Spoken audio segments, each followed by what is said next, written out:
Before we jump into their story and the amazing things they're doing here in the community, be sure to like and subscribe because that actually helps us out a lot.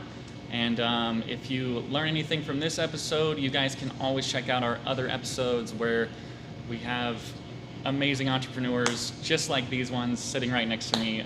So we're just going to jump into it now that you guys have really been built up. So tell us your story, the lessons learned, and what the future looks like for Elote Restaurant.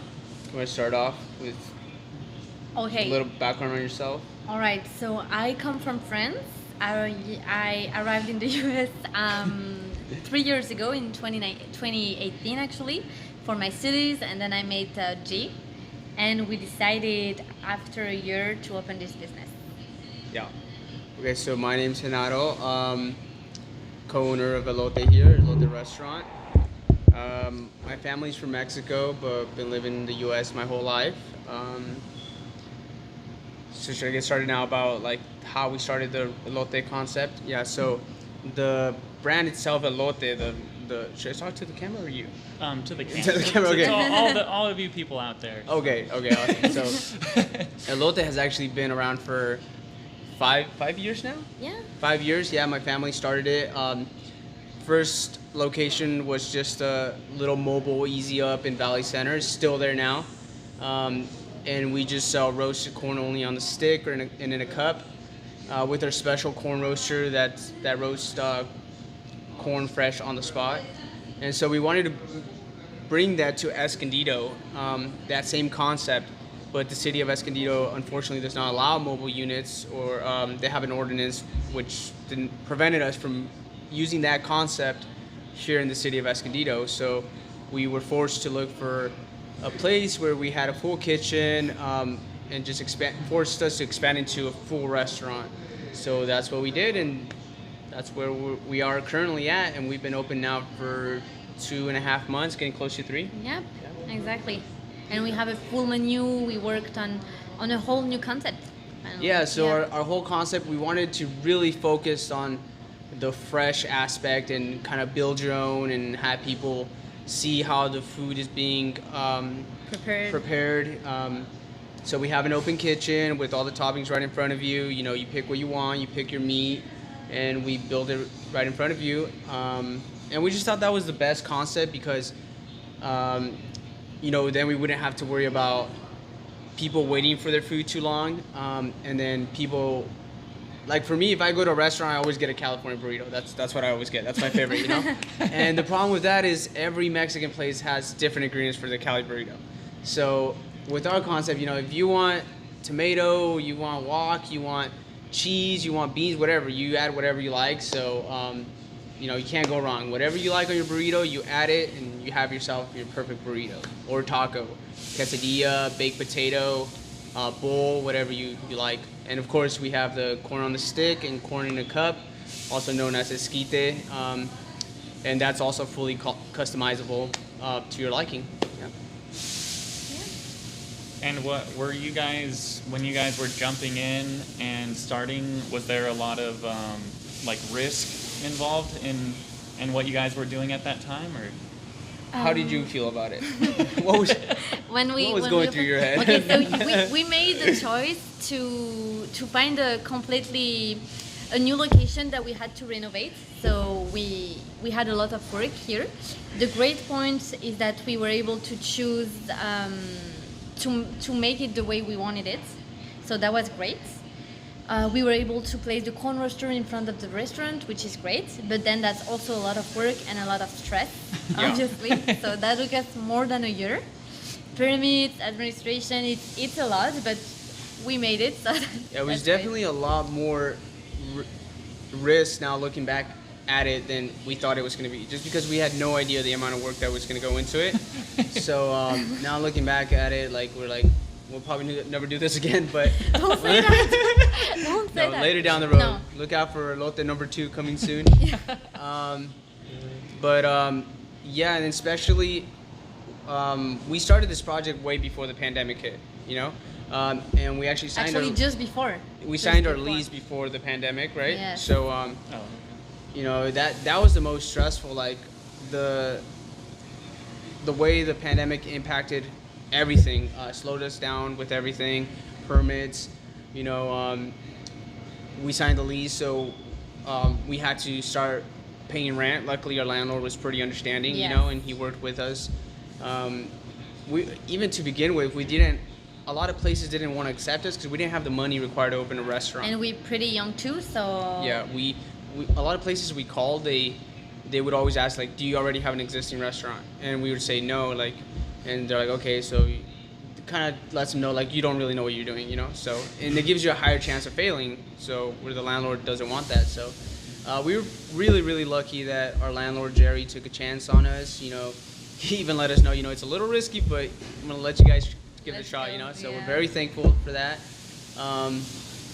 But like I said, just starting off with very little knowledge, very little capital, and then pandemic hit. It was just a huge risk where so many steps along the way where things could have been really bad and it wouldn't have been possible to even open. You know, we would have failed before even opening. So a lot of things came up, but we were able to make it right on time. We opened 3 months ago, and that was the good moment. We were but that time, you know, we were already drained from the whole process of the permits and all that. So but then we were really excited that we were finally able to bring this concept to the city of Escondido, which is something like, it's something new. Like we've never, that was one of the reasons why we had issues with the permits. They've never seen something like this in the past, the corn roaster.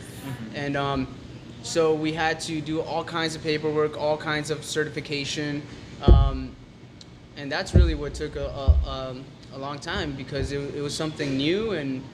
But we were really set on having that corn machine and not opening without the concept we had envisioned, because we were afraid if we opened with something less than what we did now, people would have just mistaken us for another taco shop, you know. And we wanted to have that uniqueness and bring that to the city of Escondido. So yeah, I really like your guys' logo. Is there a story behind the Elote logo? Well, first, the name, a lot of people ask us what is Elote, but it's corn. It's corn, roasted corn. Yeah, when you look at, and then the funny symbols, the dot, that's in the dictionary, that's how it's spelled out. So it kind of adds a little trendy look to it, you know? Yeah. So, and then for our Valley Center location, with which my older brother and my parents own, the logo was just a smiley corn guy, and it looked nice, but it wasn't. I didn't feel it was professional enough, you know, for a brand. So Marie and I, we came up with a new idea. Came up with the Elote logo. You guys. Yeah. So, and I take great pride in it because it looks like a corn, and it's an E. It's very modern. You can tell. Yeah, it's really cool. So. Thank you. What was the original question? So if you had any advice for someone who's your age, you guys are young. If they have a vision, they're trying to one day open up their own restaurant. What advice would you give to someone who is going through that process? Go ahead. Sure, they want to hear your advice. Well, no, I want to say first, be ready to work. Yeah. That's a lot of work. That's very scary. We had a lot of bad days.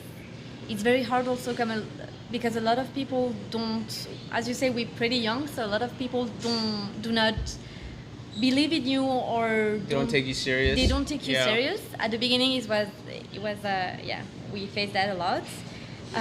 But with a lot of determination and again working, everything is possible. I guess we're the proof that that's just possible. Really like. And I knew this going into everybody. I would tell some friends, like, we were planning on opening a restaurant. Everybody would be like, "Oh, that's like, don't do that. It's the worst." That's too crazy. With the pandemic, especially with the pandemic, exactly. And some advice would be just, you know, like she said, there's gonna be some really, really bad days where like you're just you feel like there's no way to go on from there. Like, this is what's gonna like prevent us from opening, you know. But you just got to find a solution, and it does take a bit of luck. We had a lot of people come together and really help us a lot. A lot of people helped us, actually. We were not by ourselves in this adventure. No, without the help of people, it's pretty hard to do anything really. So we would have really not been able to do it just by ourselves. Yes. People that helped us, with permits that we had no idea. Support. Our families, Yeah. our both families supported us a lot. And then on a more pragmatic point of view, also with all the delay we had, you have to think also to be ready to face those delays financially. Right. Financially, because And then a lot of times, like in theory, we had our plan and we're like, this is gonna be awesome, it's gonna work great, and then things don't work out the way you expected. Like you have to make changes on the spot and fix things to make it work, because some of the stuff we thought this is gonna be great and it doesn't work. It's just surprises like that. You have to adapt to it and then just adjust and find a way to make it work. Because a lot of things are gonna go wrong, so you gotta be ready for some them. other things that you would expect not be working or not being valuable actually work very good and people like it. And will you guys say location? Because you guys looked at other locations, or is location a key factor in opening up a restaurant? So like I said, we didn't have a lot of knowledge about the restaurant industry to begin with. One of the reasons we chose Escondido, besides the fact that nobody else anywhere would accept us to open up a restaurant, it was that it was close to my parents and they were able to help us out a little bit. We kind of knew like if we ever needed help, we had help close by. So that was a factor. Also, it being a Mexican restaurant with roasting corn as what makes us different. It's all very it's tailored towards the Hispanic community. It's Mexican food, and Escondido has plenty of a huge Hispanic community. So we thought it'd be a great location, and to start with at least. Right. Because originally we were living in LA, and we were thinking of opening in LA. We thought about opening in LA, and you were living in LA, so you guys moved down. I was working in LA, and he followed me, and so we went to go look like at 20 places, called tons of places, and everybody said like, first off, you guys have nowhere to enough money to open a restaurant. You guys have no experience. You guys don't have a previous restaurant. Like, it's not gonna work out, So that was really tough, and so that's when we found this place, and we got it going, and we thought like if it doesn't succeed in Escondido, we just thought it was our best shot, with the large Hispanic community. If it doesn't succeed in Escondido, it probably won't succeed somewhere else, So we might as well try it here, kind of as a test, and we'll see how it goes, and that's why we chose Escondido. Yeah, so it sounds like you guys had you were trying to get it started in LA, but you guys found a way to make it work, obviously. So that's another thing I picked up is just keep at it, keep persisting. You'll find a way, you'll find a spot. They were up in LA and they had to come all the way down here to get it started, but at least they got it started. So props to you guys for hanging in there. And every time I come in here, I work with these guys, and they're always on the grind. So I really respect your guys' work ethic. So that is like super amazing that you guys are jumping in. So what is the future, or do you guys have plans for this restaurant, or not survive? Make it out alive right now. To not die. The pandemic has really get some more sleep. So right now it's exciting because it's new, it's a new concept, and it's exciting. We started off with a limited menu, but it's exciting to expand it, the opportunity that we have. Things. You can build it into whatever you like, and decoration wise we have nothing right now, so we're gonna work on this. That's something we need to work on, and you could really get creative with it. So that's the fun part, just building something and seeing what it could potentially could become, and the work that it goes into getting there, but as far as the future, it's super we can't really say because it's super unpredictable and right that's now. already, we just opened 2-3 months ago, so we just, getting used to it. And even then we were like, when we were starting, we didn't know how many employees to schedule. We're like, by the first or second month we'll know. We'll have kind of an idea, and it's been totally random. we've had rushes with one employee in the line, and then we've had 4 employees, and we're all like, all right, what do we do? There's no customers, so it's a lot of learning. It's a lot of learning, that's for sure. So what would your personal favorite part of this whole journey? What is your favorite part of running a restaurant? Um, just like I mentioned earlier, the potential of what it could be.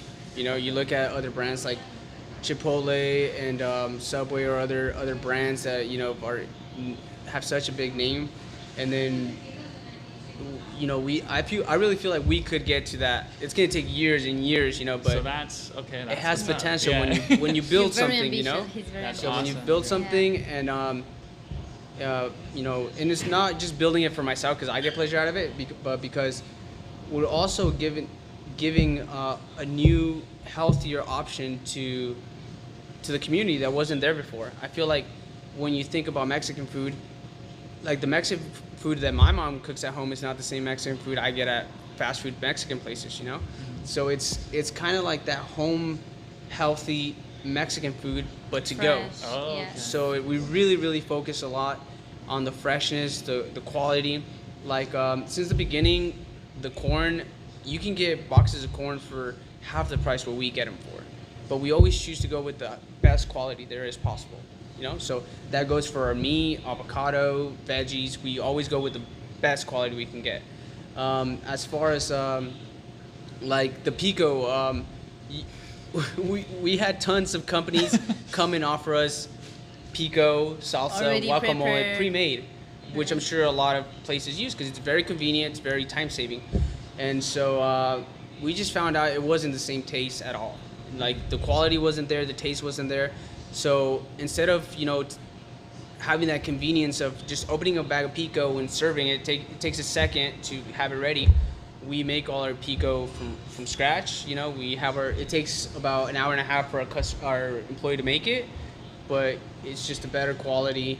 Our salsas, my mom comes in here every morning and everybody loves her green salsa. That's Yeah. awesome. People come and be like, can I get All two more extra? aguas frescas, everything is fresh. Yeah, That's so cool. That's nice. that's exciting. That's I know we just opened, but eventually people are already starting to realize, I think, like the quality in the food. Yeah, we have a lot of how do you say back The repeat customer. Repeat customers, Yeah. yeah. People are starting to realize, it's healthier, it's better quality, and I think people are looking for that. Especially now, there's been a big push Especially today. for a healthier way of eating, and we offer a lot of veggies.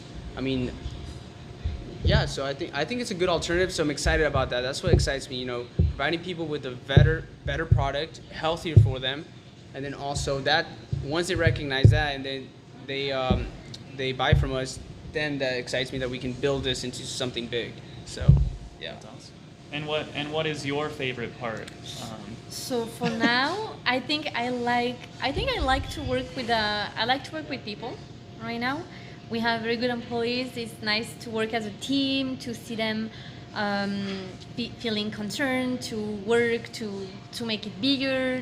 They're very creative too, and Well, I think you really Customer like the service. management aspect because most of your Yeah. background is in management. So yeah, so you like managing people. maybe. She likes telling people what to do. No. Oh my. All right. I'm just Yeah. kidding. So Yeah. next question. no, I'm no, just but kidding. yeah. I'm kidding. Yeah. Yes. So Yeah. yeah. So yeah. And I do most of the actual like work. You do the management. I try to do the like cooking and He The, cooks like, a lot, hands-on physical stuff. work, Yeah, right? the hands-on But stuff. So. I mean, Marie does a lot of it too, just because sometimes we need help and Yes. We always work. so. So that's another part. Looks like Marvel team up. Yeah. Seems like Right. their weaknesses are each other's strengths, type of a deal. So that's Yeah, cool. definitely. Yeah. Yes. So yeah, if you guys are in the area, Elote is right here off Valley Parkway here in Escondido, California. Thank you guys so much for tuning in, and be sure to like and subscribe. And you guys can always, you guys are on Instagram. Yeah, Instagram and Facebook, Elote Restaurants. Yeah, just go ahead and follow us. Give us a follow, and if you do stop by, tag us and to be featured. Come try our corn. That's what's up. So we are gonna go. This is one of my favorite places for the corn in the cup. So we're gonna grab some food. Thank you guys so much. Thanks, guys. We'll see you guys on the next episode. Thank All right. you guys. Oh. All right. I can't feel my foot.